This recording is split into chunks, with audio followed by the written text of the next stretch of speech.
bonjour à tous. On est très heureux d'être ici à l'EBG devant ce parterre très qualitatif. Et on va se prêter à un exercice un peu de prospective avec Grégory Gazagne, qui est le directeur général de Criteo pour l'Europe, le Moyen-Orient et l'Afrique, n'est-ce pas Grégory? C'est ça. Et l'idée, c'est de se projeter dans les 10 prochaines années, d'essayer d'imaginer à quoi ressemblera le secteur digital en 2026. Mais alors, avant de parler de 2026, je voudrais juste qu'on se rappelle qu'il y a 10 ans, Apple n'avait pas encore présenté l'iPhone. Les réseaux sociaux étaient encore balbutiants, même si Facebook existait déjà. Et Criteo, je crois, n'avait pas encore de business model établi. Alors, Grégory, question difficile. Si on se projette en 2026, quelles sont vos anticipations pour l'avenir du secteur? Alors, voilà, la question présente en fait la complexité qu'on a à prédire à 2026, à 10 ans. Surtout que beaucoup de gens s'accordent pour dire que l'humanité va plus changer dans les 20 prochaines années qu'elle n'a changé dans les 300 dernières. La révolution, elle est clairement technologique, elle est clairement au niveau de la donnée, de la façon dont on l'exploite, mais elle est aussi au niveau de la mutation des mentalités.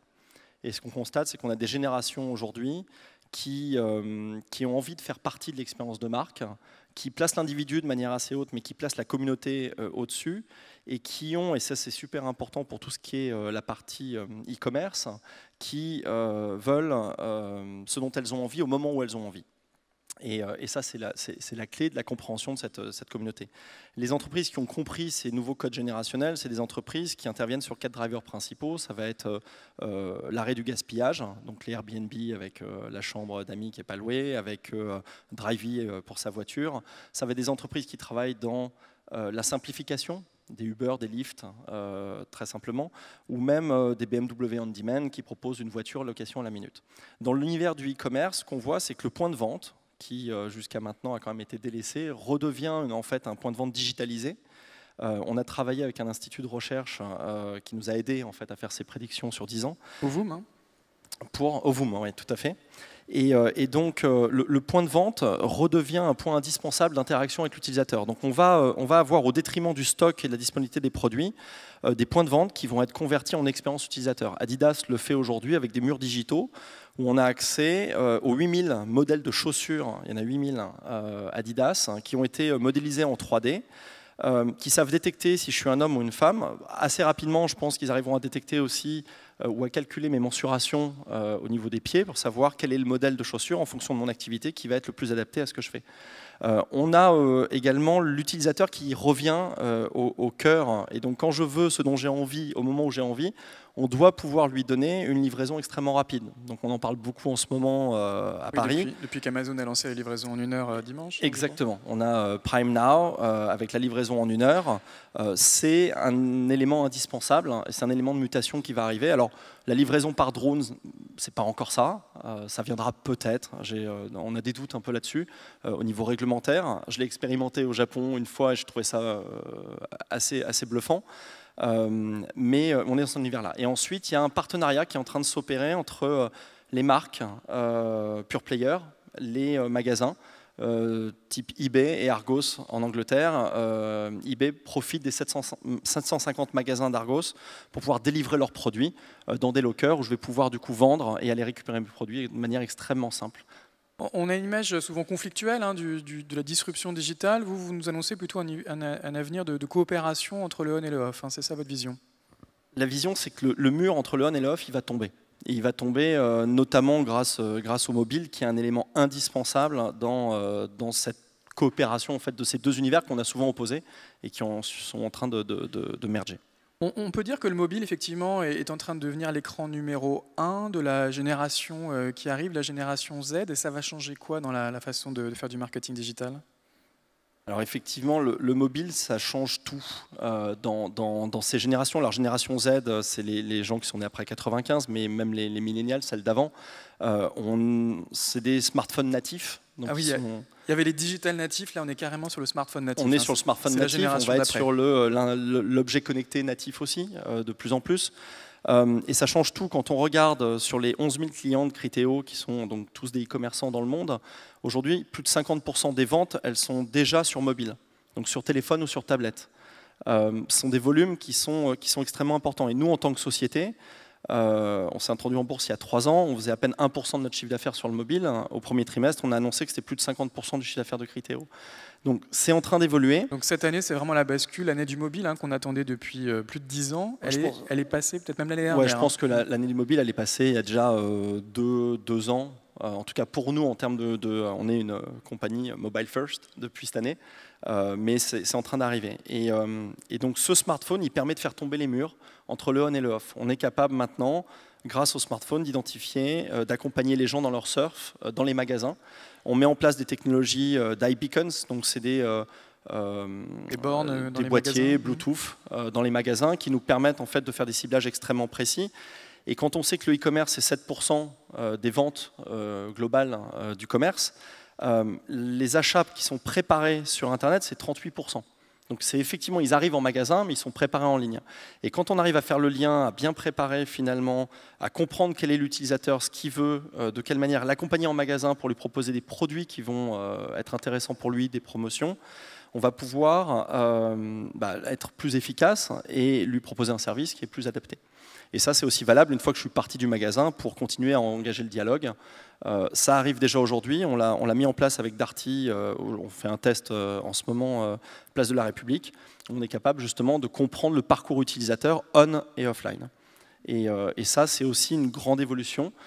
Ça sera aussi aidé par tous les objets connectés. Donc le mobile, le smartphone, c'est une plateforme, c'est un operating system finalement, sur lequel vient de se greffer plein d'autres éléments. On a la maison connectée, on a la voiture connectée, on a tout plein d'objets connectés en fonction de sa activité. Ça reste la plateforme d'e-commerce par essence. Maintenant, ça va être utiliser la donnée de tous ces objets pour pouvoir avoir une approche beaucoup plus granulaire. Et c'est ça aussi l'enjeu donc du smartphone aujourd'hui. Alors, c'est beaucoup de technologies, on parle d'IoT, on parle aussi d'intelligence artificielle, de réalité virtuelle, c'est des thèmes beaucoup très en vogue en ce moment dans le secteur. Mais concrètement, comment est-ce qu'une marque de lessive, par exemple, va vendre ses produits dans les prochaines années, si on se projette à nouveau en 2026 ? Alors, déjà aujourd'hui, une marque de lessive, elle doit être capable de comprendre le parcours utilisateur en ligne et en magasin, avec des systèmes, comme j'ai expliqué à l'instant, et aussi de CRM onboarding, donc d'avoir accès à cette donnée utilisateur en magasin. Ensuite, on a des cas comme le Amazon Dash Button, qui est le bouton d'Amazon, qui permet de commander, une fois que je vois que mon stock de capsules, mon stock de lessive, etc., qui arrive à la fin, de pouvoir recommander directement les produits. On a, ça existe déjà, c'est balbutiant. Ça existe déjà. C'est balbutiant, sachant que l'étape d'après, en fait, c'est l'Internet of Things, donc c'est le frigo, la machine connectée, qui, avec un degré d'intelligence artificielle minime, va pouvoir elle-même passer la commande. Parce que l'excitation ou l'émotion que je ressens en commandant ma lessive n'est pas dingue, en faisant mes courses non plus. Et si je pouvais avoir une machine qui s'occupe elle-même de gérer ces tâches pour moi, ce qui en plus est quand même extrêmement répétitif et basique, ce serait beaucoup plus simple. C'est terrible pour TF1, ça veut dire que la machine à laver devra regarder TF1 pour choisir sa marque de lessive, c'est ça ? Je ne sais même plus si on a besoin de choisir sa marque de lessive. Mais pourquoi ? Parce que c'est l'intelligence artificielle qui va le faire demain ? Parce que oui, en fait, l'intelligence artificielle, le machine learning, on peut lui donner tous les noms qu'on veut, c'est la capacité finalement, avec toutes les données qui sont disponibles, de pouvoir anticiper les besoins des consommateurs. Donc on est en train de voir la naissance des Siri, des Cortana, des Google Now, des Amazon Echo, sont plein d'expériences en fait d'objets qui sont connectés, avec lesquels je peux dialoguer, et qui vont de plus en plus commencer à comprendre quelles sont mes envies, quelles sont les choses dont j'ai besoin par rapport à toutes les données qui sont là. Et donc cette intelligence artificielle, effectivement, elle va émerger pour pouvoir anticiper mes besoins. Aujourd'hui, quand on regarde Criteo, c'est une société qui est user-centrique, parce qu'on a toujours essayé de se concentrer sur l'utilisateur, pas sur l'audience. Et finalement, on fait du reciblage en prenant en compte des intentions qui sont exprimées par une visite sur un site. Ce qui est aujourd'hui la donnée la plus pertinente, en tout cas pour nous, pour pouvoir faire des recommandations. Demain, on aura accès à suffisamment de données, on sera suffisamment fort dans l'analyse des signaux faibles pour pouvoir anticiper les besoins par rapport à toutes les données auxquelles on a accès et pouvoir proposer des produits aux gens sans forcément qu'ils aient mis une intention explicite. D'accord, donc on va automatiser l'acte d'achat grâce à cette intelligence artificielle. Alors, on parle beaucoup de technologie ce matin. Beaucoup de marques se demandent s'il faut être mobile first. On entend d'autres marques même parler de app first. Certains, peut-être en avance de phase, sont IA first. Si on devait se projeter dans 10 ans, ça serait quoi le type de technologie sur lequel il faut miser? Je vais peut-être vous décevoir pour une entreprise de technologie, mais il faut rester client first. Ce qui compte le plus, c'est d'arriver à connecter avec le client et pouvoir interagir. Donc il faut comprendre son parcours.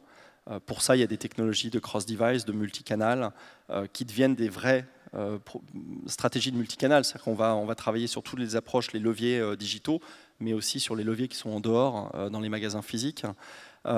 Et donc, on va pouvoir finalement faire ce que j'ai juste mentionné avant, c'est arriver à accompagner l'utilisateur, à anticiper ses besoins et à pouvoir lui délivrer ce dont il a envie au moment où il en a envie.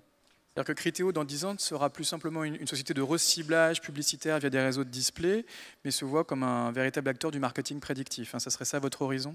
Oui, on y travaille déjà. On investit beaucoup dans intelligence artificielle, machine learning. On a toujours, nous on l'appelait plutôt machine learning, mais à la base c'est prendre un volume de data extrêmement important et arriver à en faire des prédictions. Quand on prédit aujourd'hui chez Criteo, on sait prédire quel est le produit à recommander.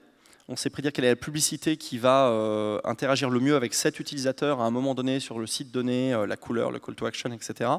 Et on sait prédire si l'utilisateur va cliquer, ce qu'il va acheter et quel est son panier moyen. Tout ça, on sait le faire à partir de données qu'on a analysées en ligne. Demain, on va pouvoir être capable d'aller plus loin et en fait d'anticiper ces éléments-là. En s'appuyant sur toutes les données produites par l'Internet des objets Exactement. Et vos partenaires. Alors, c'est ambitieux, effectivement, de devenir ce géant du marketing prédictif, d'autant qu'il va falloir gérer une contrainte, souvent réglementaire, qui est le respect de la vie privée. La plupart des données que vous manipulez sont anonymisées, je crois. Est-ce qu'il n'y a pas une difficulté, voire parfois une contradiction, à anticiper les besoins de clients que finalement on ne peut pas nommer? Alors c'est une question qu'on a souvent. Effectivement, en fait, on arrive quand même à aller très très loin dans le ciblage des personnes sans forcément savoir qui elles sont. Donc aujourd'hui, la privacy, c'est by design, on va dire, chez Criteo. Donc on a même anticipé les demandes à l'époque de la CNIL ou d'autres acteurs en Europe. La manière dont on voit les choses, c'est tant qu'on arrive à montrer à l'internaute quel est l'intérêt pour lui, quelle est la valeur ajoutée qu'il va en tirer, tant qu'on arrive à lui expliquer ce qui est en train de se passer, qu'il a des options pour pouvoir sortir de ses programmes de ciblage s'il le souhaite, on devrait arriver à tenir un univers, donc un écosystème qui soit stable, entre des annonceurs, des partenaires technologiques, des éditeurs, et au cœur, il y a vraiment l'utilisateur. Et ça, je pense que c'est juste indispensable. Aujourd'hui, on le fait, la Commission européenne a déterminé les datas qui sont personnelles, et il faut un opt-in explicite de l'internaute. Des datas qui sont appelées subanonymes, donc elles sont rattachées à un individu, mais elles ne le définissent pas personnellement. C'est-à-dire que je sais que vous êtes intéressé par une paire de chaussures, de la lessive, etc. Mais je ne sais pas qui vous êtes. Et ça, à la limite, ça suffit largement, parce qu'on n'a pas besoin de savoir qui est derrière son device, son ordinateur, son téléphone. Et ensuite, il y a les données anonymes. Et l'idée, c'est d'arriver à informer les internautes, leur dire comment est-ce qu'on utilise leurs données et qu'est-ce qu'on va en faire. Typiquement, j'utilise Waze, je pense qu'on est quelques-uns dans la salle. Waze m'a dit ce matin à quelle heure il fallait que je parte de chez moi pour pouvoir arriver à l'heure à l'EBG pour présenter sur scène. C'est un service qui va me localiser, savoir où j'habite, où est-ce que je vais, il est connecté à mon agenda. Ça ne me dérange pas parce que je trouve que le service est utile et que ça me permet d'arriver à l'heure ici. Maintenant, chacun doit avoir la possibilité de ne pas utiliser le service s'il ne veut pas. Je pense que la difficulté après, ce sera, il n'y a pas d'éthique dans l'intelligence artificielle, ça peut aller très très loin, et il va y avoir en fait une nécessité de réglementation à un moment donné, ou d'auto-réglementation des acteurs qui sont en général les grosses sociétés américaines qu'on connaît. Vous pensez qu'il va y avoir une concurrence entre les réglementations européennes et américaines sur ces questions-là? Est-ce que le fait d'être européen, ça vous donne un avantage parce que vous êtes peut-être confronté à un marché plus exigeant que d'autres, ou un inconvénient? Jusqu'à maintenant, c'est quand même plus compliqué de naviguer dans des législations qui sont différentes d'un pays à l'autre. Par rapport aux États-Unis, on connaît tout l'effet d'échelle qui est possible. Donc c'est, je dirais, plutôt un inconvénient. Ensuite, quand on travaille bien en Europe, on a normalement une chance, sur la privacy notamment, de bien travailler partout ailleurs. Peut-être pour conclure, on peut dire que le métier de Criteo aujourd'hui, c'est d'être un peu le pont entre l'univers du CRM et l'univers de l'ad exchange, être un petit peu cette brique technologique qui va faire communiquer ces deux univers qui jusqu'à présent se parlent relativement peu. Ouais, je pense que le rôle de Criteo, c'est d'arriver à proposer aux clients une plateforme de marketing toujours à la performance, toujours basée sur des critères de performance très forts, qui puisse leur permettre effectivement de faire le pont entre des cookies, d'arriver à des individus et ensuite de comprendre quels sont les impacts, que ce soit en ligne ou que ce soit en magasin, d'arriver à avoir cette vision vraiment multicanal. Et ça, c'est indispensable d'avoir des solutions de cross-device qui fonctionnent, mais aussi de comprendre en fait les interactions on et off. C'est ça la clé. Très bien. Ben merci. Juste une question triviale. Peux-tu nous rappeler le CA de Criteo? L'an dernier, on a fait 1,2 milliard de chiffre d'affaires et on était à 400 millions au premier trimestre. D'accord. Ben, on fait beaucoup de choses avec Criteo depuis le début d'ailleurs et on est heureux de le faire avec une entreprise française. Je le souligne parce que les autres ne le sont pas. Alors il y a Niji, mais dans le domaine du conseil, bien sûr, mais pas dans le domaine de la technologie. C'est pratiquement la seule. Et voilà. Donc merci Jérôme, merci Grégory, merci à tous les deux. Merci. Et